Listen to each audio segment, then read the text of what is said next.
नमस्कार दोस्तों, ज्ञानधारा क्लासेस में आप सभी का स्वागत है।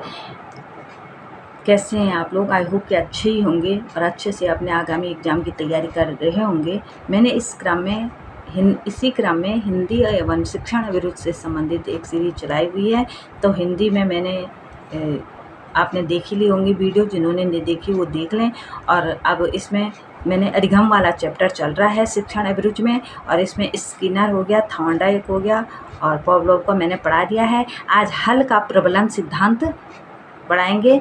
तो इसमें कई बार क्वेश्चन पूछे जाते हैं, सिद्धांत दिया होगा और उसमें उसका किसका ये सिद्धांत है ये पूछा जाता है। और ज़्यादातर आजकल क्वेश्चनों में इसी क्रम में आपको एक पेपर दिखाती हूँ, जो LT का पेपर था, उत्तरांचल LT का 2021 का। तो उसमें पूछा गया था प्रबलन सिद्धांत के प्रतिपादक हैं। तो इसमें 2 आंसर की इन्होंने दी थी। तो पहले में इन्होंने CL हल को सही किया और बाद में शायद स्किनर को, इसीलिए तो 2 जगह टिक हुआ है, तो स्किनर को सही किया। लेकिन इसका जो प्रबलन सिद्धांत के प्रतिपादक थे वो हल ही थे। तो हल थे, देखो, हल का प्रबलन सिद्धांत, तो स्किनर तो हो ही नहीं सकते। अधिक आवश्यकता, जो हल का जो प्रबलन सिद्धांत था, CL हल जो थे, तो उन्होंने प्रबलन सिद्धांत अपने जो सिद्धांत में दी, तो उन्होंने कहा कि जब वो सबसे ज़्यादा उन्होंने जोर दिया आवश्यकता पे। तो जब मनुष्य को किसी चीज़ की आवश्यकता होगी, जैसे किसी चीज़ की हमें बहुत ज़्यादा ज़रूरत है और अगर हमें नहीं आता है वो चीज़, तो हम उसको सीखना चाहते हैं, तो हम उसको आवश्यकता से हम क्या कर जाएंगे, उसको जल्दी सीख जाएंगे। मतलब जब जिस चीज़ की ज़्यादा ज़रूरत होती है तो हम उसको जल्दी सीख जाते हैं। जैसे हमें कहीं ज़्यादातर बच्चे होते हैं ऑफिस जाने वाले, तो उन्हें अगर गाड़ी चलानी नहीं आती है और उन्हें बहुत ज़्यादा ज़रूरत है, बहुत ज़्यादा प्रॉब्लम आ रही है, तो वो बहुत जल्दी उसको इंटरेस्ट लेंगे उसको सीखने में और बहुत जल्दी सीख जाएंगे। तो इसके प्रतिपादक थे, जो प्रबलन सिद्धांत था, तो उसके प्रतिपादक थे CL हल, पूरा नाम इनका था। निवासी थे ये USA के निवासी थे। और सिद्धांत का उपनाम मैंने इससे पहले भी जो आपको सिद्धांत बताए हैं, थॉर्नडाइक का बताया, स्किनर का बताया और पावलोव का बताया है। तो मैंने इसमें बताया था कि प्रत्येक सिद्धांत के कम से कम 6-7 नाम हैं और किसी भी नाम से, अब यहाँ पे तो क्वेश्चन पूछा गया था प्रबलन सिद्धांत के प्रतिपादक हैं, तो अगर आएगा परिकल्पित निगमन सिद्धांत के प्रतिपादक हैं। और आपने तो प्रबलन सिद्धांत, अब यहीं पे कन्फ्यूजन हो गया था कि स्किनर है कि CL हल है। तो यहाँ पे हमें हर एक नाम अच्छे से याद रखना होगा। तो इसको गणितीय सिद्धांत भी कहा जाता है, जो प्रबलन सिद्धांत था CL हल का, और परिकल्पित निगमन सिद्धांत भी कहा जाता है, आवश्यकता अवलोकन सिद्धांत भी कहा जाता है, जैविकीय अनुकूलन सिद्धांत भी कहा जाता है और उद्देश्य प्रवणता सिद्धांत भी इसको कहा जाता है। इतने इसके नाम दिए हुए हैं, तो हमें सभी नाम इसके याद होने चाहिए, क्योंकि क्वेश्चन के हिसाब से, पेपर के हिसाब से कोई भी नाम आ सकता है। और ज़्यादातर आजकल क्वेश्चनों में सिद्धांत की दिया होगा और उसका किसका है ये सिद्धांत, किस मनोवैज्ञानिक का ये सिद्धांत है, ये पूछा गया होगा।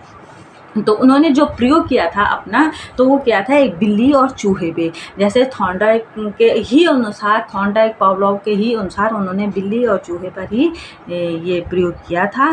तो 1915 में उन्होंने चूहों पे, ज़्यादातर इन्होंने चूहों पे प्रयोग किया और थॉर्नडाइक की पद्धति के अनुसार ही उन्होंने यह प्रयोग किया। थॉर्नडाइक ने जो एक बिल्ली को, भूखी बिल्ली को अंदर रखा था और बाहर मछली को रखा, तो उस भूखी बिल्ली की आवश्यकता क्या थी उस टाइम, अपनी भूख को मिटाना, उस मछली को पकड़ना और अपनी भूख को मिटाना। तो उस मछली को पकड़ने के लिए वो बिल्ली बार बार प्रयास करती रही और एक बार में सीख करके, जिन्होंने वो वीडियो नहीं देखी है थॉर्नडाइक की, वो देख लें तो आपको अच्छे से समझ आ जाएगा कि किस प्रकार से बिल्ली ने मेहनत की और कैसे वो अपने खाने तक पहुंची। तो यही प्रयोग इन्होंने चूहों पे किया, जैसे पावलोव का था कि उसने चूहे पे प्रयोग किया था और किस प्रकार से चूहा अपने भोजन तक मतलब उसको जो लीवर था वो उसने बटन कैसे दबाया और कैसे अपने भोजन तक पहुंचा था। तो ये दोनों मैंने आपको अच्छे से समझा दिए हैं, पावलोव का भी, थॉर्नडाइक का भी। तो आप उसको देख लें और तभी आगे बढ़ें। यह सिद्धांत आवश्यकता पर चूहों पे उन्होंने इसी प्रकार से प्रयोग किया कि भूखे चूहों को बंद कर दिया और बाहर खाना, तो चूहे अपने खाने तक पहुंचने के लिए किस तरह से, जब वो भूखे थे तो उन्हें कुछ ना कुछ खाना चाहिए था, और वो किस तरह खाने तक पहुंचने के लिए मेहनत करते हैं, परिश्रम करते हैं, और फिर जल्दी से वो परिश्रम करके वो अपने खाने तक पहुंच जाते हैं। दूसरी बार बंद होंगे उसी पिंजड़े में तो वो दूसरी बार वो समझ जाएंगे कि किस तरह से उस बटन को खोलना है और कहाँ पहुँचना है, और तीसरी बार बिना गलती किए ही वो बाहर आ जाएंगे। तो इस प्रकार है कि जब हमें किसी चीज़ की, इन्होंने C.L. हल ने बताया है कि जब हमें किसी चीज़ की बहुत ज़्यादा, इन्होंने आवश्यकता पे सबसे ज़्यादा बल दिया कि जब हमें किसी चीज़ की आवश्यकता होती है, ज़रूरत होती है, बहुत ज़्यादा आवश्यकता है, तो हम उस चीज़ को सीखने के लिए पूरा जोर लगा देते हैं और बहुत जल्दी या अस्थायी तौर पर हम उसको सीख जाते हैं। इस सिद्धांत के अनुसार कोई भी प्राणी, उन्होंने इस सिद्धांत में ये बताया कि कोई भी प्राणी उसी कार्य को सीखता है जिसमें उसकी आवश्यकता की पूर्ति होती है। एक तो आवश्यकता होने पर हम जल्दी सीख जाएंगे, तो कोई भी इंसान उसी कार्य को सीखेगा। अब हमें जिस कार्य की आवश्यकता नहीं है, ज़रूरत नहीं है, उदाहरण के तौर पे ले लो कि अभी हमें कोई ऐसा काम सीखने की ज़रूरत नहीं है, जैसे हमें एरोप्लेन चलाने की ज़रूरत ही नहीं है कि हम कैसे क्यों चलाएंगे, तो हम उसको सीखेंगे भी क्यों, सीख भी नहीं सकते। लेकिन स्कूटर की ज़रूरत है तो उसको चलाना हम सीखेंगे। तो ऐसे ही कुछ भी है, पढ़ने लिखने की ज़रूरत है तो पढ़ना लिखना ही हम सीखेंगे। तो जिस चीज़ की ज़रूरत है, जिस चीज़ की आवश्यकता है, उसको जिस चीज़ की बहुत ज़्यादा आवश्यकता है, उसको कोई भी प्राणी, यहाँ पे इंसान की बात नहीं है, कोई भी प्राणी जिस चीज़ की आवश्यकता है उसको जल्दी सीखने के लिए प्रयास करेगा, जल्दी प्रयास करेगा, और फिर अगर आवश्यकता के हिसाब से अगर सीखेगा तो जल्दी सीखेगा और अस्थायी तौर पर उसको सीखेगा। स्किनर ने हल के सिद्धांत को, जो स्किनर महोदय हुए हैं, उन्होंने हल का जो प्रबलन सिद्धांत था, प्रबल इच्छा पर जो उन्होंने सिद्धांत बनाया अपना, उस सिद्धांत को अधिगम का सर्वश्रेष्ठ सिद्धांत बताया है। अब कई बारी क्वेश्चन पेपर में, एक क्वेश्चन पेपर में पूछा भी गया था कि स्किनर ने किस सिद्धांत को अधिगम का सर्वश्रेष्ठ सिद्धांत बताया था। तो स्किनर ने जो C.L. हल का प्रबलन सिद्धांत था उसी को अधिगम का, सीखने का सर्वश्रेष्ठ सिद्धांत बताया था कि जब हमें किसी चीज़ को की आवश्यकता होती है और उस आवश्यकता की पूर्ति के लिए हम उस काम को सीखते हैं तो वो काम हम जल्दी सीखेंगे और उस काम को स्थायी तौर पर सीखेंगे। प्रत्येक जीव को जीवित रहने के लिए भोजन की आवश्यकता होती है। अगर भोजन मिल जाए तो उसकी तात्कालिक जैविक समस्या का समाधान हो जाता है। तो जैसे उन्होंने इसको जैविकीय, जैसे एक जैविकीय अनुकूलन सिद्धांत नाम दिया, एक तो इन्होंने गणितीय सिद्धांत दिया, आवश्यकता अवलोकन। मैंने आपको बता दिया कि जब हम आवश्यकता होती है तो हम उस चीज़ को क्या करते हैं, आवश्यकता होने पर हम उसको सीखते हैं, और जिसमें उसकी आवश्यकता की पूर्ति होती है उसी काम को हर प्राणी सीखना चाहता है। अगला उन्होंने बताया कि जब प्रत्येक प्राणी की पहली आवश्यकता होती है कि भोजन, प्रत्येक जीव की पहली आवश्यकता क्या होती है, भोजन होती है। अगर उसको भोजन मिल जाए तो उसकी तात्कालीन जैविकीय समस्या का समाधान हो जाता है। जो तत्कालीन पहली आवश्यकता, अब भूखा आदमी जब उसको पेट से खाली होगा तो वो इसको कुछ और काम सिखाएंगे तो उसका ध्यान उधर नहीं लगेगा, मतलब नहीं सीख पाएगा।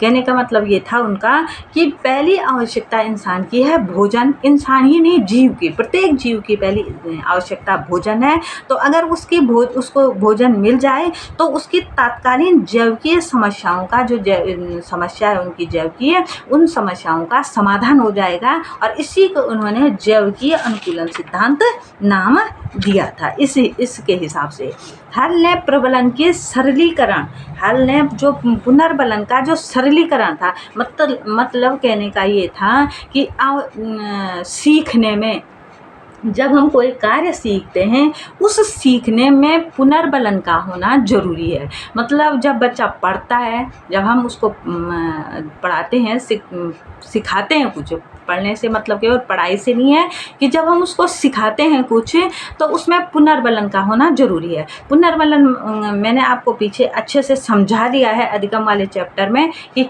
पुनर्बलन किसको बोलते हैं? पुनर्बलन का अर्थ होता है कि हमें कुछ ना कुछ उसे देना होता है। जैसे बच्चा छोटे कक्षाओं में बच्चे को बोल दिया कि बहुत सुंदर लेख लिख के लाएंगे, बहुत सुंदर हैंड राइटिंग में लिख के लाएंगे, तो अच्छी सी हैंड राइटिंग में अगर वो लिख के आते हैं तो उनको स्टार दिए जाते हैं। तो 1 स्टार, तो कल बच्चा उससे भी अच्छा लिखेगा कि मुझे 2 स्टार मिलेंगे, परसों और अच्छा लिखेगा कि 3 स्टार मिलेंगे, और धीरे धीरे उसकी क्या बन जाएगी, वो अच्छा लिखने की आदत बन जाएगी, एक हैंड राइटिंग उनकी अच्छी बन जाएगी। उसी तरह से जब हम उनको प्रेरित करेंगे कि जो बच्चा मतलब कल जिसके 10 से 10 मार्क्स आएंगे तो उसको ये पुरस्कार दिया जाएगा, तो बच्चे घर में जा कर के या पढ़ाई में बहुत अच्छे से उसकी क्या करेंगे, तैयारी करेंगे कि हमें पुरस्कार, कोई पुरस्कार पाने के लिए करेगा, कोई क्लास में फर्स्ट आने के लिए करेगा, पर ज़्यादातर बच्चे पुरस्कार के लालच में करेंगे। तो उनको वो बैठे रहेंगे पढ़ाई में, तो कल उनको बोला इससे अधिक पुनर्बलन दिया जाएगा कि भाई इससे अधिक मिलेगा, तो वो पढ़ेंगे, तो धीरे धीरे उनके पढ़ाई का क्या बन जाएगी, आदत बन जाएगी, उनका व्यवहार परिवर्तन हो जाएगा। हो सकता है उस पुरस्कार को पाने के लालच में जो बच्चा पढ़ाई के लिए बैठता नहीं था वो बैठना सीख जाएगा और पढ़ना सीख जाएगा, और धीरे धीरे उसकी आदत बन जाएगी और व्यवहार परिवर्तन हो जाएगा। तो हल ने पुनर्बलन का सरलीकरण, पुनर्बलन को कैसे सरल किया जाए, मतलब जो हम बच्चों को पुनर्बलन देते हैं, चाहे प्रशंसा हो, पुरस्कार हो, कुछ और हो, कुछ देना हो पुनर्बलन के तौर पे जो देते हैं, उसको सरलीकरण, उसको सरल रखा जाए कि सरलीकरण के रूप में स्वीकार किया है। तो इस प्रकार से उन्होंने एक चार्ट के हिसाब से कि आवश्यकता की कमी, जब आवश्यकता होगी किसी चीज़ की हमें ज़रूरत होगी, आवश्यकता होगी, पहले तो आवश्यकता की कमी, फिर आवश्यकता को बढ़ा लेना उसकी, तो आवश्यकता होगी तो हम उसको आवश्यकता को पूरा करने के लिए उस समस्या के समाधान को ढूंढेंगे, फिर उस समस्या के समाधान के लिए कुछ परिश्रम करेंगे, कुछ कार्य करेंगे, और फिर जब उस समस्या का समाधान हो जाएगा, उस आवश्यकता की पूर्ति हो जाएगी, तो तब हम उस समस्या में क्या हो जाएंगे, समायोजित हो जाएंगे। मतलब समाज में रहने के लिए हम अगर कोई कार्य सीखते हैं, समाज में एडजस्ट होने के लिए हमें क्या चाहिए, कोई कार्य अगर हम सीखते हैं समायोजित होने के लिए, तो उसमें समायोजित होना हमारी आवश्यकता है, तो हम उसमें समायोजित होने के लिए जो कार्य सीखेंगे उसके लिए हम कुछ परिश्रम करेंगे, सीखेंगे। अगर हमें आ गया तो हम उसके हिसाब से उस समाज में रहना, उठना बैठना सीख जाएंगे। इसका मतलब हमने उसमें क्या कर दिया है, समायोजन कर दिया है। यह सिद्धांत छात्रों की आवश्यकताओं को ध्यान में रखकर, यह सिद्धांत जो CL हल का जो सिद्धांत था, प्रबलन का सिद्धांत था, तो वो छात्रों की आवश्यकताओं को ध्यान में रखकर उन्होंने ये कहा था अपने सिद्धांत के आधार पर कि छात्रों की आवश्यकताएं, छात्रों की क्या आवश्यकताएं हैं, उस हिसाब से पाठ्यक्रम बनाया जाए। मतलब अनावश्यक जो पढ़ाया जाता है, अनावश्यक जो पाठ्यक्रम बनाया जाता है, उसको न बना करके जो आज जो नई शिक्षा नीति आ रही है 2020 की, तो उसमें वही चीज़ है कि जो जिस सब्जेक्ट में आगे बढ़ना चाहता है उसको वही सिखाया जाए, न कि अन्यथा अनावश्यक चीज़ें उनको सिखाई जाए और बच्चे का ध्यान नहीं होता। कोई बच्चा ड्राइंग में इतना अच्छा होता है लेकिन वो मैथ में अच्छा नहीं होता है, और वो अगर मैथ में अच्छा नहीं है लेकिन उसकी ड्राइंग तो बहुत अच्छी है, वो आर्टिस्ट बनना चाहता है, लेकिन मैथ की वजह से वो कक्षा में पास नहीं हो रहा है, एक कक्षा में बार बार फेल हो रहा है, तो वही कक्षा छोड़ करके घर में बैठ जाएगा और फिर उसका जो ड्राइंग आर्टिस्ट बनने का सपना था वो क्या हो जाएगा, अधूरा रह जाएगा। तो बच्चों को वही उनकी आवश्यकता के अनुसार, जो उनकी आवश्यकता है वही उनको सिखाया जाए, वही पढ़ाया जाए, उसी में आगे बढ़ाया जाए। इस चीज़ पर CL हल ने कितना 1915 में उन्होंने ये बात कही थी। 1915 की बात है, जो अब नई शिक्षा नीति बन रही है इसी आधार पर है कि बच्चों को वही सिखाया जाए कि जो उनकी आगे जाके उनकी आवश्यकताओं को पूर्ति करता हो। तो पाठ्यक्रम को इस प्रकार से, पाठ्यवस्तु को या पाठ्यक्रम को इस प्रकार से बनाया जाए कि वो बच्चों की आवश्यकताओं को ध्यान में रखकर ही बनाया जाए उनके। अगला है यह सिद्धांत सीखने में प्रेरणा व आवश्यकता पर बल देता है। यह सिद्धांत मैंने आपको पहले भी बता दिया, यह सिद्धांत सीखने में, जो इनका सिद्धांत था CL हल का प्रबलन सिद्धांत या प्रबल सिद्धांत भी इसको कहा जाता है, तो जो इनका सिद्धांत था वो प्रेरणा, किसी से अविप्रेरित होकर के, किसी से प्रेरित होकर के, कई बारी होता है ना, हम किसी को देखते हैं और हम चाहते हैं कि हम भी उसकी तरह बने। जैसे बच्चे, छोटे बच्चे जब किसी को, अपने पेरेंट्स को देखते हैं कि वो डॉक्टर हैं, तो उनसे पूछा जाए, अगर पूछा जाए कि आप क्या बनना चाहते हैं, तो उनका बार बार ये बात होगी कि हम डॉक्टर बनना चाहते हैं। वो किस बात से, उनको डॉक्टर की पता नहीं है कि डॉक्टर क्या करता है। अगर एक छोटा बच्चा है तो उनको, उसको पता नहीं है उसका काम या उसकी कुछ नहीं है, लेकिन वो अपने पेरेंट्स से प्रेरित है कि मैंने भी डॉक्टर ही बनना है, या किसी और फील्ड में, वो किसी, कई होते हैं ना कि आर्मी वालों को देखते हैं तो हमने भी आर्मी ऑफिसर ही बनना है, तो वो उस चीज़ से प्रेरित हैं, किसी से प्रेरित होकर के फिर वो वही सीखना चाहते हैं। जैसे जो डॉक्टर, बच्चों के दिमाग में एक चीज़ बैठ गई कि हमने भी, आप किसी को देख करके वो सीख गए कि हमने डॉक्टर बनना है, तो उनके दिमाग में फिट बैठ गया कि हमने डॉक्टर बनना है। वो उनसे क्या है, प्रेरित हैं, और अगर वो उनसे प्रेरित हैं और उनके वो बैठ गया, तो वो उसी सब्जेक्ट में ज़्यादा ध्यान देंगे, उस और उनका ज़्यादा ध्यान रहेगा, और वो उस चीज़ को जल्दी सीख भी जाएंगे। तो उसको उन्होंने प्रेरणा और आवश्यकता, क्या किससे प्रेरित हैं और क्या उनकी आवश्यकता है, इस चीज़ पे CL हल ने ज़्यादा ध्यान दिया, इसी पर बल दिया उन्होंने। तो उन्होंने 1953 में इस सिद्धांत में संशोधन किया CL हल ने। अब क्वेश्चन ऐसा भी पूछा जाता है कि CL हल ने जो अपना प्रबलन सिद्धांत दिया था, इसका संशोधन कौन से सन में किया, कौन से सन में किया था? तो 1915 में तो उन्होंने अपना सिद्धांत दिया था, चूहों पे उन्होंने प्रयोग किया था 1915 में। तो उस सिद्धांत में उन्होंने संशोधन किया 1953 में। 1953 में क्या उन्होंने संशोधन किया?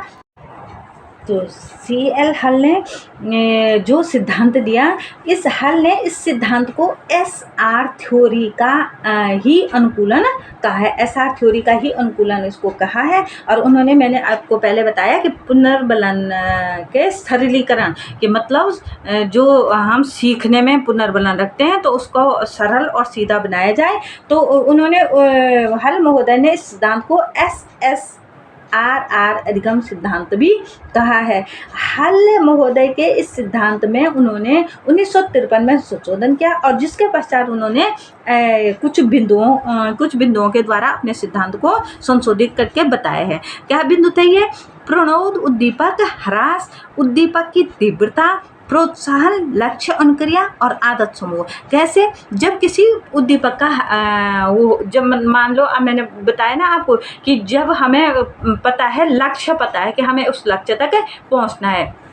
प्रोत्साहन, जैसे आप ये मान के चलो कि बच्चों, आजकल कॉलेज स्कूलों में स्कॉलरशिप होती है, स्कॉलरशिप दी जाती है कि इतनी स्कॉलरशिप मिलेगी, या स्कॉलरशिप के बेस पे आपको उस कॉलेज में एडमिशन मिलेगा। और तो लक्ष्य बनाया हुआ है हमने कि उस कॉलेज में जाना है और स्कॉलरशिप पानी है। तो उद्दीपक की क्या होगी? तीव्रता होगी। उद्दीपक मतलब पुनर्बलन, उसको पाने की हमारे दिमाग में एक बात बैठी हुई है कि हमने वहाँ तक पहुँचना है, उस लक्ष्य तक पहुँचना है, मतलब वो स्कॉलरशिप हमने पानी है और उस कॉलेज तक पहुँचना है। तो उस तक पहुँचने के लिए हम क्या करेंगे? प्रोत्साहित हैं, उसको पाने के लिए हम प्रोत्साहित हैं। तो उस पाने के लिए हम लक्ष्य अनुक्रिया, मतलब अनुक्रिया करेंगे, उसको पाने के लिए हम दिन रात एक कर देंगे और पढ़ाई पे हम इतना जोर लगाएंगे ताकि हम वहाँ तक पहुँचें। तो हम, हमारी एक फिर बच्चों की क्या बन जाएगी? एक पढ़ने की क्या बन जाएगी?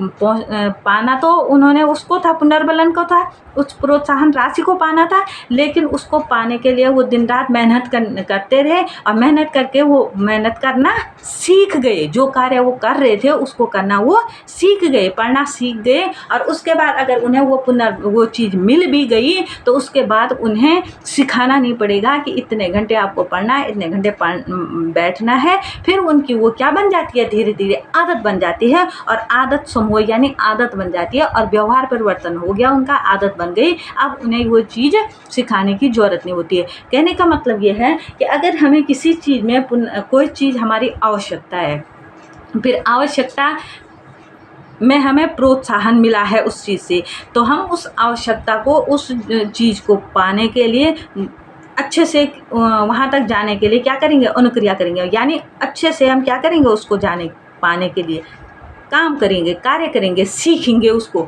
और धीरे धीरे वो जब हम उसको सीख जाएंगे तो धीरे धीरे हमारी वो क्या बन जाएगी, आदत बन जाएगी और व्यवहार परिवर्तन होगा। यानी विद्यालय में शिक्षण करते समय उन्होंने बोला है कि विद्यालय में तो आप विद्यालय ही पे आएंगे, बात तो शिक्षा पे आ जाएगी कि विद्यालय में शिक्षण करते समय पुनर्बलन पर विशेष ध्यान दिया जाए। यानी विद्यालय में जब बच्चों को हम पढ़ाते हैं, शिक्षण करते हैं, तो शिक्षण करने जब हम क्लास में टीचर पढ़ाते हैं तो उस टाइम टीचर को क्लास में जाते ही अच्छे से जो बच्चा समझेगा, ध्यान देगा, उसको ये चीज़ दी जाएगी, ये चीज़ मिलेगी, या अच्छे से पढ़ेगा, या कुछ भी सिखा रहे हैं जिसके समझ में, तो बच्चों का ध्यान रहेगा उस पर, हर कोई सीखने की चाह में रहेगा कि मुझे सीखना है और वो प्रोत्साहन पाना है, हमें जो भी पुरस्कार है, जो कुछ भी है पाना है हमें, तो उस चाह में वो क्या करेंगे, जल्दी सीख जाएंगे, स्थायी रूप से सीखेंगे, और एक बार उनको पुनर्बलन मिला, 2 बार मिला, 3 बार, तो वो धीरे धीरे उनकी क्या बन जाएगी, आदत बन जाएगी, आदत बन जाएगी। छोटी क्लास में मैंने आपको बता दिया कि बच्चों को तभी तो ऐसे दिया जाता है, किसी को स्टार दिया गया, किसी को कुछ दिया गया, ताकि वो धीरे धीरे उस लालच में क्या कर दें, अपनी आदतों में सुधार करें, और एक दिन धीरे धीरे उनके क्या हो जाएगा, व्यवहार परिवर्तन हो जाएगा, और उनकी वो आदत बन जाएगी, दोबारा बोलने की फिर ज़रूरत नहीं पड़ेगी। आई होप दोस्तों आपकी समझ में अच्छे से आ गया हो। अगर कुछ रह गया हो तो कमेंट बॉक्स में जाके कमेंट करें, और मेरे चैनल पे लाइक करें, ज़्यादा से ज़्यादा अपने दोस्तों में शेयर करें, जो मेरे चैनल पे नए आए हैं चैनल को सब्सक्राइब करें। Thank you. Next video next day.